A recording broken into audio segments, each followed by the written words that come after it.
10ஆம் வகுப்பு இயல் 3 விருந்து போற்றுதும் தொகுப்பு. திருவள்ளுவர் எந்த இயலில் விருந்தோம்பலை வலியுறுத்தி கூறுகிறார்? இல்லறவியல். மோப்பக் குழையும் அனிச்சம் என்ற தொடரில் யாரை ஒப்பிடுகிறார் திருவள்ளுவர்? விருந்தினர். தொல்லோர் சிறப்பின் விருந்தெதிர் கோடலும் இழந்த என்னை என்ற தொடர் இடம்பெறும் நூல். சிலப்பதிகாரம் பா. 16.72 முதல் 73 வரை. கல்வியும் செல்வமும் பெற்ற பெண்கள் விருந்தும் ஈகையும் செய்வதாக கூறுபவர். கம்பர் பா. 1, 2 முதல் 36 வரை. அல்லில் ஆயினும் விருந்துவரின் உவக்கும் என கூறும் நூல். நற்றிணை பா. 142. தானியமில்லாத நிலையில் விதைக்காக வைத்திருந்த தினையை உரலிலிட்டு குத்தி உணவு சமைத்த செய்தியை கூறும் நூல். புறநானூறு பா. 333. விருந்தினருக்காக தன் கருங்கோட்டுச் சீரியாழை பணயம் வைத்து விருந்தளித்த செய்தியை கூறும் நூல். புறநானூறு பா. 316.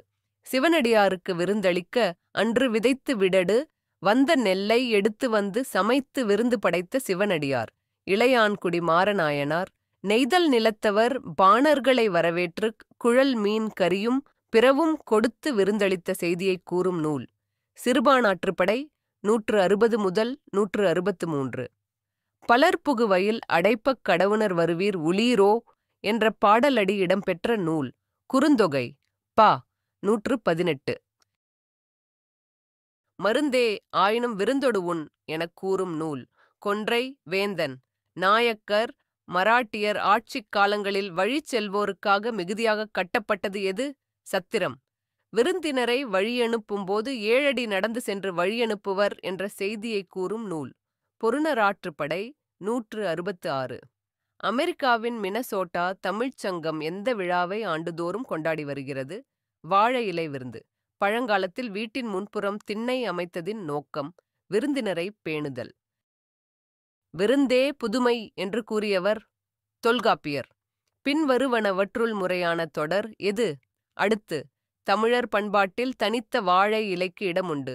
ஆர். தமிழர் பண்பாட்டில் வாழை இலைக்கு தனித்த இடமுண்டு. பதிலாவது ஆ.